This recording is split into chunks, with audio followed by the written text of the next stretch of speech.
Ay. Tengan en cuenta que radiológicamente una forma muy fácil de reconocer, de diferenciar una fisura de una fractura, aunque es medio lógico, es que una fisura solo involucra una zona cortical, ¿no? Pues que una fractura involucra las dos.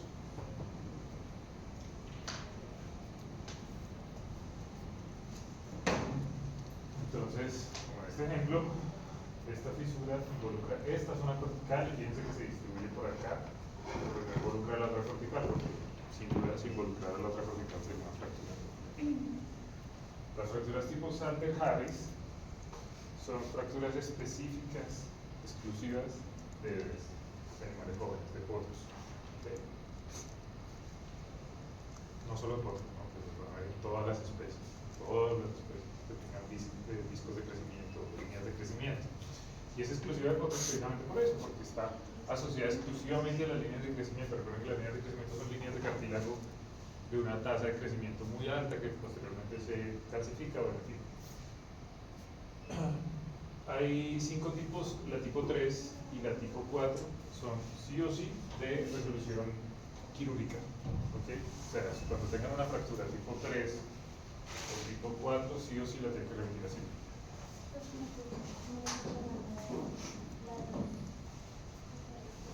¿Qué es esto? Salter-Harris. Salter-Harris, aquí está. ¿Okay? Esa clasificación de fracturas pues, es bastante pequeña porque es exclusiva, son solo estos 5 tipos y es bastante específica, ¿no? Entonces, tipo 3 y tipo 4 sí o sí la tienen que remitir a cirugía. ¿Por qué creen? Porque ya puede estar afectando. ¿Qué? ¿Por qué? No sé. Involucra el casco. ¿Para el casco? No, o sea, ya puede estar involucrando como algo más, como Porque no sabemos, aquí no sabemos qué hueso es, esto es un ejemplo, ¿okay? No hay casco, no hay nada. Lo que sabemos es que esta es la epífisis del hueso, la epífisis siempre va a estar en contacto con la articulación, por lo tanto, si involucra la epífisis, pues va a haber una fractura articular. Entonces, si involucra la epífisis, sí o sí, recuerden que la articulación es lo que debemos proteger sobre todas las cosas.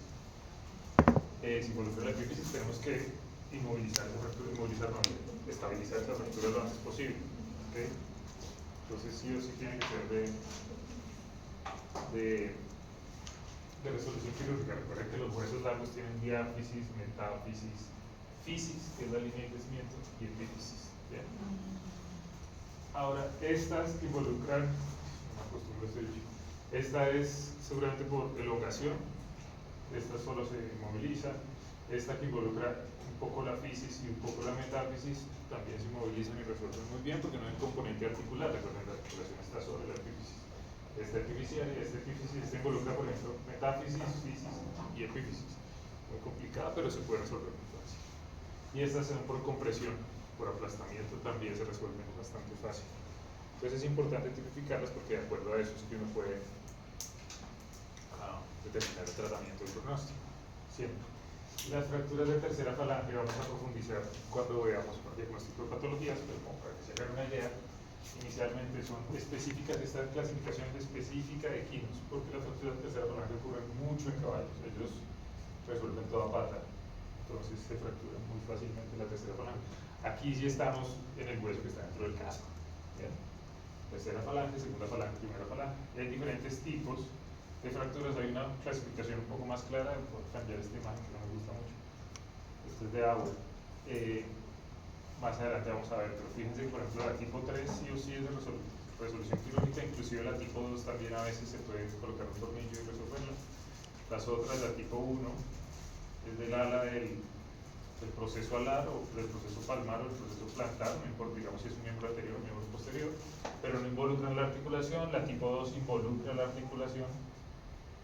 La tipo 3 involucra la articulación y es una fractura sagital completa. La tipo 4 no es tan común, es una fractura del proceso extensor. La 5 es catastrófica, la 5 casi no hay nada que hacer, no hay cómo armar eso, porque fíjense que hay minuta, hay múltiples fragmentos, hay fracturas del margen solar, del cuerpo, de la tercera falange y del proceso extensor. Y la tipo 6 es relativamente fácil de manejar. Tiene muy buen pronóstico porque solamente es una pequeña fractura del margen solar de la tercera falange y no involucra nada. ¿Okay? Más adelante las vamos a ver todo eso. Ahora vamos a ir a pasar al último grupo de hallazgos radiológicos anormales. Yo no sé si la vez pasada les expliqué esto, pero voy a repetirlo, yo creo que sí. Es que tengan en cuenta que los hallazgos radiológicos anormales son una parte del diagnóstico, ¿no? Uno no diagnostica hallazgos radiológicos anormales. O sea, cuando ustedes vean radiografías, vamos a ver que el diagnóstico está compuesto por los hallazgos radiológicos anormales. ¿Okay? Los hallazgos radiológicos anormales es todo lo que hablamos en la clase pasada y lo que vamos a terminar de hablar en este momentito de clase, que es la interpretación, ¿no? Todo esto, entonces, osteofitos, enterofitos, esclerosis, engrosamiento cortical, fractura, fisura, eso no es un diagnóstico. ¿Okay? Un diagnóstico encierra múltiples hallazgos radiológicos anormales. Un diagnóstico es una patología. Ahora, hay unos pequeños casos en los que un hallazgo radiológico a su vez es un diagnóstico, como una fractura. ¿Okay? Y ya vamos a ver otros dos más. Pero el resto, un osteofito no es un diagnóstico, no es una enfermedad. Uno no se enferma de un osteofito, uno no se enferma de una esclerosis. ¿Okay? Esos son hallazgos radiológicos anormales que componen un diagnóstico. O sea, por ejemplo, un diagnóstico como enfermedad articular degenerativa encierra múltiples hallazgos radiológicos. Una enfermedad degenerativa articular puede cursar con osteofitos, con enterofitos, con esclerosis, con lisis, con osteopenia, bla, bla, bla, con todo lo que hemos visto. ¿Okay? Eso es importante porque cuando vayan a hacer la interpretación, cuando vayamos a hacer, por ejemplo, el parcial, ustedes tienen que diferenciar eso, pero tienen que ir interpretando la imagen de a pocos, y lo último que uno dice son los posibles diagnósticos, o un posible diagnóstico. ¿Okay? Pero todo lo componen los hallazgos anormales. Entonces el último grupo son las lesiones articulares. Vamos a ir de las menos severas a las más severas. Lo primero son inflamación intraarticular, ¿okay? Que yo no la puedo diagnosticar radiológicamente. O sea, yo no puedo ver el líquido radiológicamente. ¿Listo? Pero asumo temporalmente, más adelante les voy a decir que no asuman nada, que es solo interpretación, eso es lo que ven, no asuman nada, pero pues, digamos, yo creería que este aumento, fíjense que el tejido blando está muy aumentado de tamaño, todos tienen barriguita, ¿okay? Por ejemplo, en este caso específico de la articulación metacarpofalángica está muy bien, todos tienen barriguita, pero no hay hallazgos radiológicos como los que hemos visto, no hay osteofitos, no hay entesiofitos, son articulaciones relativamente sanas, solo que tienen un aumento de volumen de tejido blando asociado.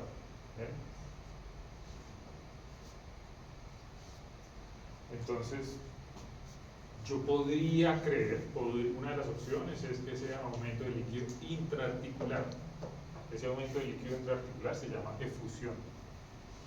¿Okay? Efusión, como fusión, pero con una E antes. Entonces, siempre que hablen de efusión es aumento de líquido dentro de una cápsula sinovial, como una articulación. ¿Listo? Otra cosa que puede ocurrir es que el líquido no sea intraarticular, sino que sea periarticular, que el líquido esté alrededor de la articulación, pero no específicamente dentro de la articulación. De nuevo, eso yo no lo puedo saber solo con las radiografías, porque yo no puedo ver el líquido. Yo puedo ver un aumento de volumen como acá, un gran aumento de volumen, ¿okay? Miren, aquí está mucho más marcado, asociado a esta rodilla. Esta es una articulación de la rodilla del caballo, este es el fémur, rótula, tibia, es un potro, por lo tanto tiene líneas de crecimiento del fémur, línea de crecimiento de la tibia, y fíjense este aumento de tamaño tan brutal, pero yo no puedo diferenciar, igual que el anterior, yo no puedo diferenciar si es dentro de la articulación o periarticular, pero veo un aumento de volumen cerca. ¿Okay? Con todos estos casos, lo más sensato es también hacer ultrasonido, pues, el ultrasonido obviamente va a saber qué tipo de tejido es, qué componentes son. Entonces también se llama fusión así intraarticular o periarticular. Sí, el término correcto de fusión es contenido dentro de una cápsula sinovial. Sin embargo, ustedes van a ver que muchas personas usamos el término de fusión para todo.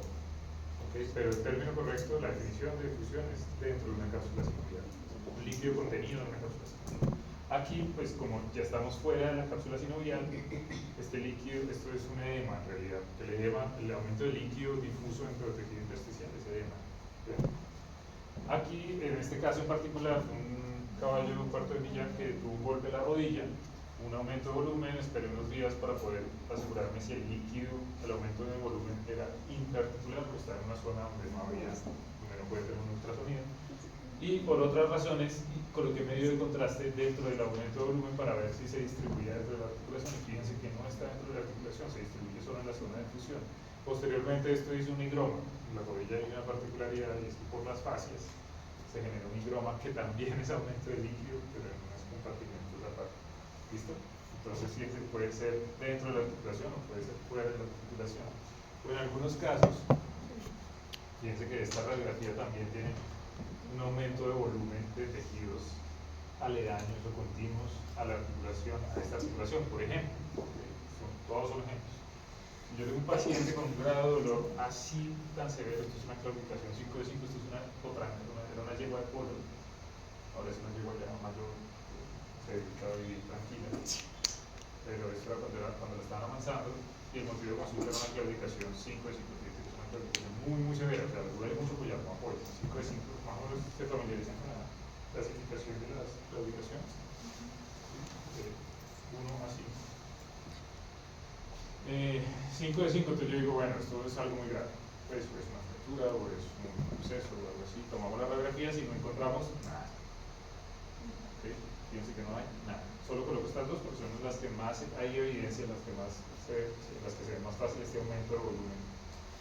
¿Okay? Entonces puede ser intraarticular, puede ser una fusión, puede ser periarticular, puede ser un higroma, pero en este caso, pues, en este caso en particular, no encontramos nada de ultrasonido, solo una lesión de los ligamentos colaterales. Entonces, esos son los esguinces, ¿okay? Que también es un hallazgo radiológico que podemos a veces encontrar. Hay 4 grados de esguinces, no los voy a explicar porque los esguinces se diagnostican esencialmente por ultrasonido, ¿okay? Porque lo que queremos es ver la integridad de los ligamentos colaterales. Solo el grado 4 se puede diagnosticar por radiografías, que es cuando hay avulsión completa, cuando el ligamento arranca un pedazo de hueso. Entonces, la fractura por avulsión, como la que les mostré anteriormente. Bien. Grado 3 es cuando hay una sección, grado 4 es cuando hay una sección completa del ligamento o una fractura por avulsión, grado 3 es cuando hay una sección parcial, grado 2 es cuando hay lesión o edema del ligamento colateral, y grado 1 es cuando nos encontramos lesión de los ligamentos colaterales. Los esguinces son súper comunes, todos nos hemos tronchado un pie en un concierto, qué sé yo, y no queda cojo mucho tiempo porque se lesionó un ligamento colateral, ¿okay? Los que juegan baloncesto, voleibol, las manos, los dedos, ¿bien? Lesiones de ligamentos colaterales. Luxaciones y subluxaciones son muy comunes en caballos, sobre todo en caballos de deporte. Una luxación es una dislocación completa, o sea, se desalinea por completo la articulación. La articulación debería estar completamente alineada, se desalinea, ¿okay? Eso es una luxación. Una subluxación es cuando es parcial, cuando no es completo. En cualquiera de los dos casos es muy probable que haya lesiones de ligamentos colaterales, porque recuerden que los ligamentos colaterales son los encargados de mantener la articulación en su puesto alineada, que no haya sobreextensión, sobreflexión o movimientos laterales. Por ejemplo, en este caso, imagínense, por ejemplo, el ligamento colateral lateral acá, cómo estaría elongado para que esta articulación se haya desalineado, o sea, luxado así, ¿ok? Puede que este esté completo, pero seguramente se rompió. Y el problema de las luxaciones con caballos, por el peso, digamos, en pequeñas especies son relativamente fáciles de resolver porque no movilizan, o en humanos, pues uno les dice, quédate quieto 3 meses y todo bien, pero en caballos es muy difícil por el peso, ¿ok? Entonces, normalmente yo, por lo menos, bueno, lo más común es inmovilizarlos por completo, o sea, yeso, un yeso o un sistema de férulas, porque necesitamos que esto se vuelva, que lo que quedó del ligamento colateral fibrose de alguna manera y nos dé soporte. ¿Okay? Puede haber luxaciones completas, también puede haber luxofracturas, que son luxaciones con fracturas, es bastante común. Puede haber, estos son subluxaciones, estas dos.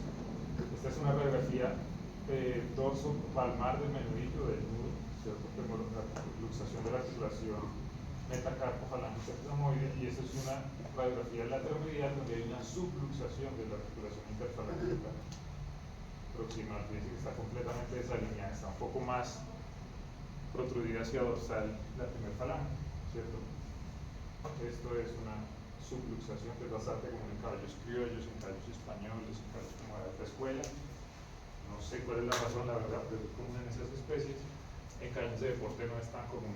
Y subluxaciones o displasia de hombro, que es la única displasia que existe en caballos. Pero digamos, en las a veces, o bueno, es que no sé cómo, cuál es el término, ahí que digamos como que a veces, no sé si en los caballos pasa, pero que como que se desencaja, o sea, se lucha y vuelve a desencajar. Sí, claro. Sí, eso es parte de como que vuelve a encajar la articulación, eso como se llama. Eso sería que... Desluxa, no sé si hay un nombre o un término para cuando vuelve a entrar la articulación, cuando ya no hay luxación. El problema de eso es que todas las estructuras de tejido blando es bastante común en esta, que ustedes ven esos caballos trabajar y la costilla hace track, porque se encaja, pero cuando levanta se desencaja y vuelve a track, track, track. No es una dislocación. Una luxación. El término es luxación, pero es una dislocación, sí, pero el término es luxación. Ahora, hay una muy común que es la coxofemoral, ¿okay? Cuando la cabeza del fémur se sale del acetábulo, ¿okay? Vuelve a entrar, pero se va a volver a salir. Ese es el problema, porque para que esté unida la cabeza del fémur al acetábulo hay dos ligamentos, el ligamento redondo o capitis y el ligamento transverso. Si se salió es porque esos dos ligamentos se perdieron y son los que mantienen eso. Entonces, seguro se va a volver a salir. ¿Y no hay recuperación? En adultos no. En potros a veces, depende del manejo, si yo logro hacer una buena inmovilización, en potros yo puedo hacer, por ejemplo, para la coxofemoral, yo puedo hacer como un tipo de pañal, un vendaje en el abdomen y dejarlos quietos mucho tiempo que no se muevan, esperando que se fibrosen los ligamentos y genere algún tejido fibrótico que haga cierto tipo de adherencia.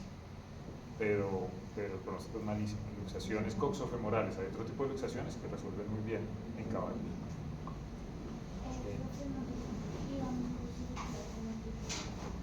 Cirugía.